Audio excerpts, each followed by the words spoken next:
Well, hey everybody, I'm so excited to introduce you to my friend Krystal, all the way in Nashville. Krystal, how's it going, girl? It's going well. How are y'all doing? So good. And y'all, I cannot wait for you to meet Krystal, to hear her journey. I've heard bits and pieces of it today before we started recording her Becoming story. And let me tell you, I already have a new soul sister in her. So I'm really, really excited to unpack her story with you today. So Krystal, let's just kick it off by you sharing, who is Krystal? Who is Krystal? Krystal's from Virginia, and I'm really proud of that. And specifically, I'm from Portsmouth, Virginia, and I'm really proud of that because often our city gets a bad reputation, but there are some great, hardworking, smart, loving people who raised me in that city and who continue to support me. So that's a huge part of who I am. I'm a little sister. I am the baby. It's just me and my brother. He's 5 years older than me. And I think that it has made it so that I always have big brothers in my life. I love having a big brother and sometimes being a bratty little sister. That's awesome. A part of who I am. I'm left-handed, which probably sounds... Me too. Right? It's always played a role in my life. I gave my first speech on being left-handed when I was in college in my public speaking course, and it determines where I sit. And so it has, I think, probably impacted connections that I've made in ways that I may not even be aware of. But I always want to know who the other Southpaws are in the room. I think we're special unicorns. So I love being left-handed. I'm a country music fan. Middle school. I cried like a baby when I saw Martina McBride on stage for the first time. And I've always loved it. And I think for me, it's probably loving country music, where I'm from and with my identities. Probably I'm a person who is a little bit outside the norm sometimes and don't always follow the crowd. And I'm often in places that people don't expect me to be, which I think has shaped a lot of my experience. I'm a reader, crazy reader. So if I'm not at a concert, I'm probably reading a book. I love that. At concerts, I read a lot of books. And my mom, when I was younger, was like, just give her a book and she'll be quiet for the whole day. So books were my babysitter. She was like, I don't have to worry about that one. Give her a chair and a book and she is wrapped. That's awesome. I'm still that way. Like, I love a rainy day and a book and a blanket. I'm with you there. I'm good, you know. I laugh loudly. I smile a lot. Sometimes I snort. And I love being a tourist. I love going to a town and planning my day. And I love being a residential tourist. So I think I love Nashville so much because I continue to experience it through tourist eyes. So I'm still going to the things that some of my friends who've lived here forever are like, I would never do that. I'm like, why not? And so I love showing up and looking at things and seeing all the new festivals and the restaurants and the attractions, because I think it's important to really dig into where you live. Oh, yeah. That has certainly shaped how amazing my life has been in Nashville for the past 6 years. And oddly, I'm kind of an extroverted loner. Yeah, I mean, I am super outward and super external, but I love going places by myself. Like, love it. Concert, dinner, does not matter. Trips. Krystal. That's awesome. I'm a squad of one.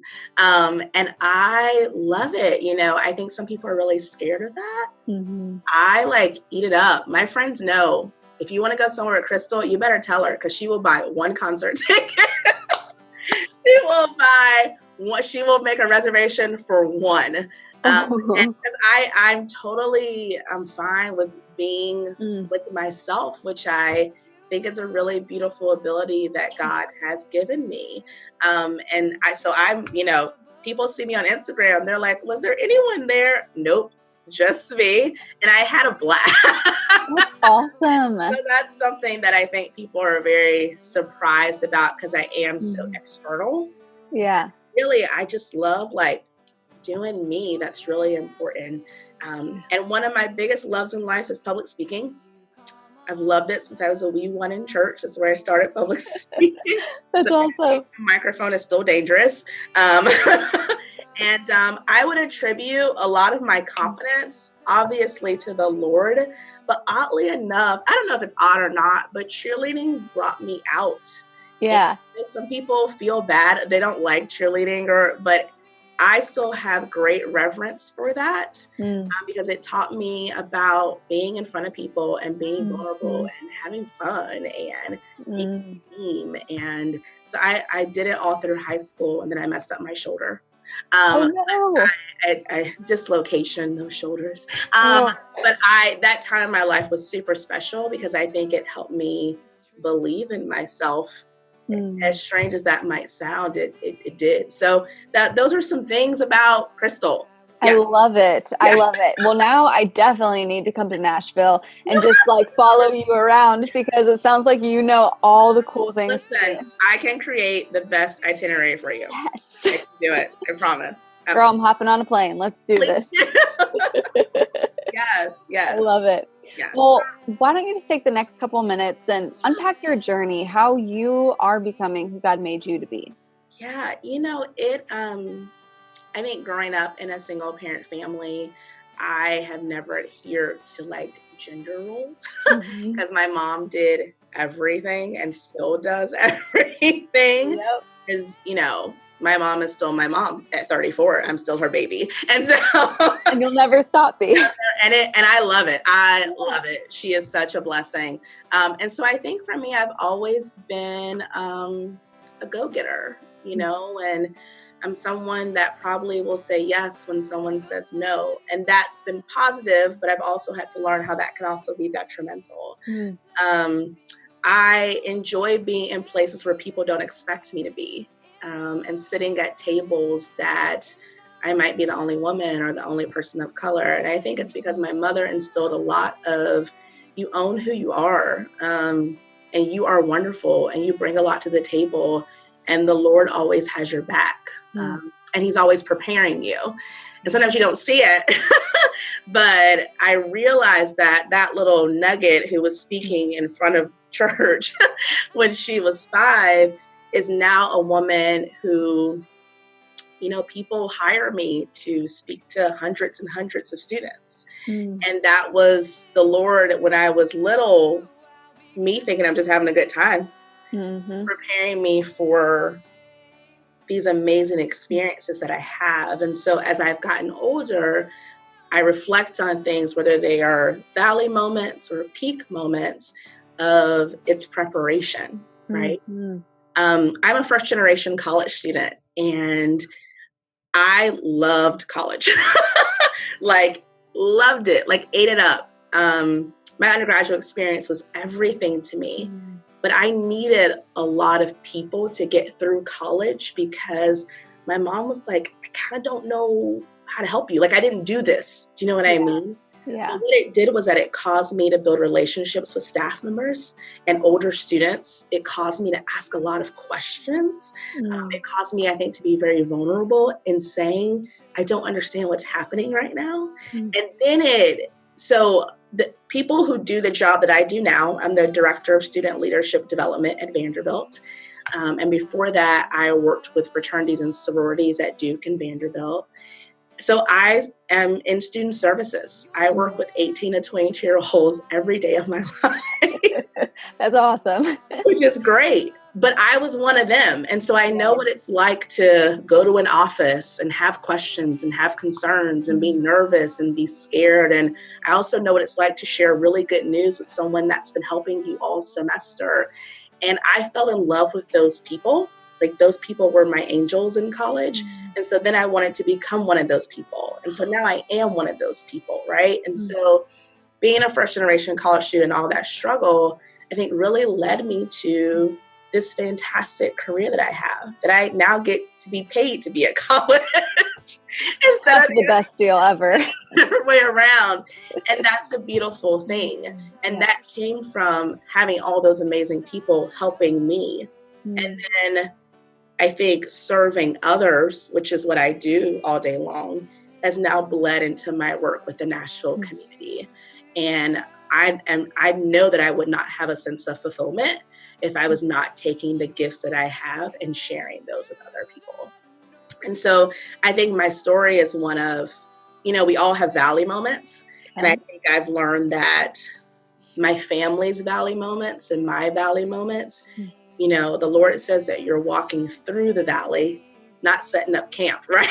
Yeah. And so you walk through it, but it's gonna slope back up. And I think that a lot of my success in life has been those valleys were a preparation for the peaks. And that is something that not only I benefit from, but the joy that my mother has for my life and the joy that my brother has for my life and the rest of my family. And then I can share that with others and also help others know that like joy comes in the morning, right? Sometimes you gotta stick. You gotta just get in the valley and dig deep and hunker down. Keep the faith. And that happens with my students every day, right? They have valley moments, I think, every hour. And then they pick back up. You know what I mean? I think all of that has helped me be someone who they feel comfortable talking to. I think being vulnerable with and real with and their authentic selves with, which unfortunately I think sometimes is rare when you're 18 to 22. Yeah. Oh, yeah. Right. So finding a person who's like, I dig you. I don't really care what happened last night. I'm here. Let's do this. I think is really important. And that's really what I serve right now. And how I serve others, I think, in fact, I know right now, I am all about strong women.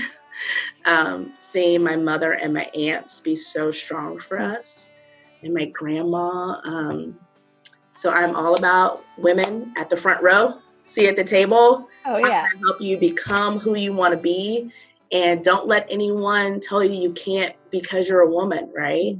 And so I think my upbringing then informs, and I think sometimes I'm hard on women, to be honest with you, because I know that there's more there, right? Oh, yeah.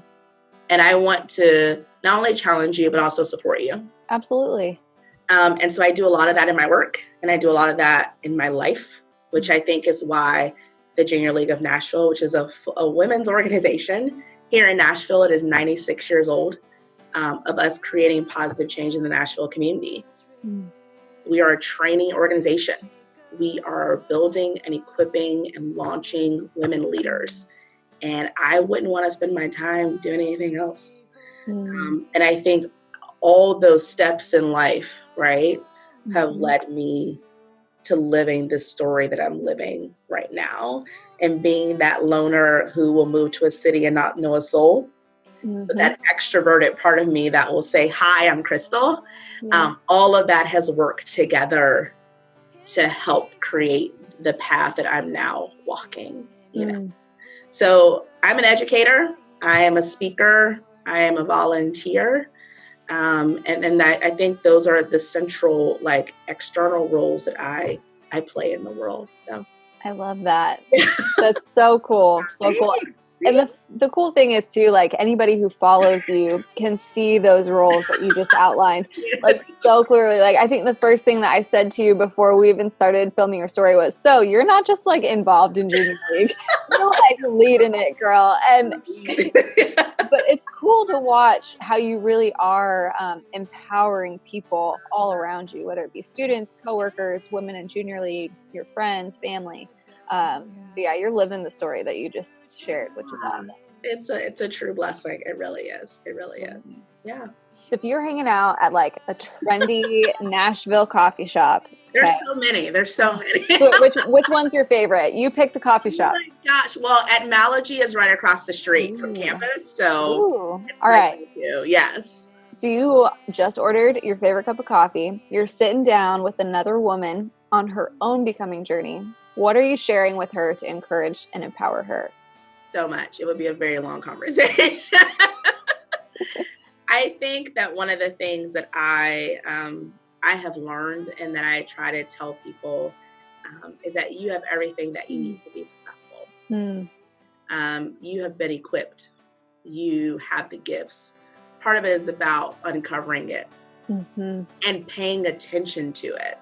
Yeah. Because what I think we do is we let it go over our head, or we say, oh no, not me, when it's all there. And I think God is constantly giving you clues as to the person that he wants you to become and all the things that are going to help you get there. But we sometimes are, maybe we're just on Instagram too much, right? We're not paying attention to it. And so I would tell this woman, you have to look inside because it's there. And you have to create space, blank space, to get into it, and quiet and stillness. Because I think I sometimes describe myself as a hamster on a wheel. Go, go, go, go, go. Yeah. But it's in those moments where I sit or, lay. Yeah. And I'm like, I'm really in it, that I get, I think, the best urgings and teachings and learnings in my life. And so I think that's one thing that I would tell her. That's so good. I would also tell her to, and I don't mean to be political at all, but what sort of fake news are you creating about yourself? That's good. There's so many self-limiting beliefs, I was on Instagram last night, and I gone to the Strand in New York. I don't know if you've ever been to that bookstore. No. It's a huge bookstore, and it's absolutely amazing. And they sell the best postcards and things.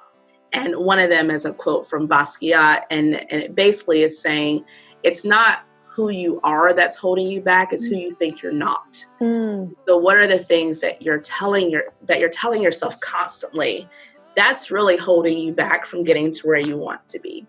Yeah. And so how do you examine those things and figure out whose truth is that? And a lot of times it's not yours. And I think you've got to take time to work through those things, right? And own them and not beat yourself up, but you got to become your own best friend, which means you got to stop lying to yourself. Yep. I would tell her to ask why as much as possible. I'm a huge fan of Simon Sinek, and starts with why. Oh yeah. I fully believe that if you lose your why, you lose your way. And so when you're making decisions in life, when you're determining what job you're going to take or what activity you're going to take on or who you're going to date or who you're going to marry, right? Have you really deeply asked yourself why? When you're not feeling great, when you're feeling anxious, have you asked why? Because often the answer to that you will know what you need to do the moment you sit down and deeply answer that question. Oh, that's good. So I go back to my why all the time. And it's important to me to always, what is my purpose? Like, why do I believe that I'm here? Okay, that's not in sync with my why. I'm going to say no to that, and I'm going to totally feel fine with it. Yeah. Oh yeah. I would tell her to show up wherever she wants to show up. Whether you think you're supposed to be there or not, if you want to be there, you should go. Because there have been moments when I have shown up to things, maybe totally unaware of what protocol is, but I've shown up physically, I've shown up mentally, I've raised my hand, I've asked a question, and before you know it, I'm president of the Junior League of Nashville. So you have to show up and be in the spaces where you feel that you're supposed to be, because people will start to notice it. Yep. And they will start to connect, and they will start to reach out.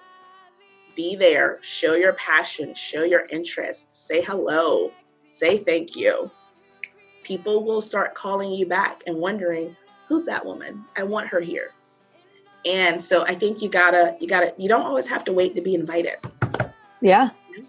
Just invite yourself. And I think I have a lot to say, right? This woman's going to be sick of me. Oh no. This is gold. One of them is that I think the words no and the words yes are two incredibly powerful weapons. You have to figure out how to use those most effectively for your life. I think there's a lot in the world right now about saying no and setting boundaries. I think we need an equal amount of education, if not more, on how you say yes to things. Yeah, you're right. Because that yes, I mean, that can change your life in 2 seconds. And so figuring out for people what are your conditions for saying those words, I think are really important. And the last thing I would say, follow up. One of the things I noticed about moving to a city in which I didn't have any community, y'all, like not a soul. You know, people walk around and say things like, we should have lunch. We should have coffee. You know, call me sometime. And then crickets. Yep. The power comes from the person who will actually follow up. So when I had my first birthday party in this town, I think I had 38 people come. Wow. And my boss was like, what in the world? But I had followed up with people. I met you. I liked you. I emailed you. Met you. I liked you. I texted you. We actually went to coffee. Yeah. We actually went to lunch. We had dinner. Yes. So I think everyone is sitting around waiting for someone else to make plans for them. Yep. And in a city like Nashville, everyone's like, absolutely. Yes. I didn't get one no from anybody. And so I think you have to own the power of the follow-up. That's what's going to help you build relationships. That's what's going to help you network. And I don't mean like in an icky way, but like intentionally building your community of people. And so own the follow-up, do the follow-up, get people's first and last names and follow up.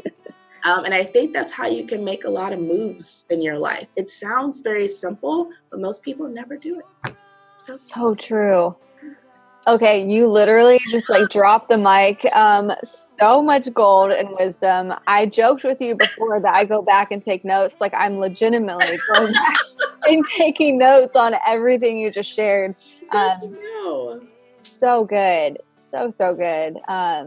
Seriously, Krystal, thank you for sharing your story, the gift of who you are, and then just encouraging, empowering each of us on our own becoming journeys. It's joy to be able to do this with you. So thank you. Thank you for having me. This has been absolutely wonderful, really. Well, thank you. And for all of you watching, you can connect with Krystal on Instagram. You can follow her journey and continue to get the same encouragement that you had today all the time, which is what I do. So make sure you follow Krystal, tell her a big thank you, and just encourage her on this journey as well. So girl, thank you. You're amazing.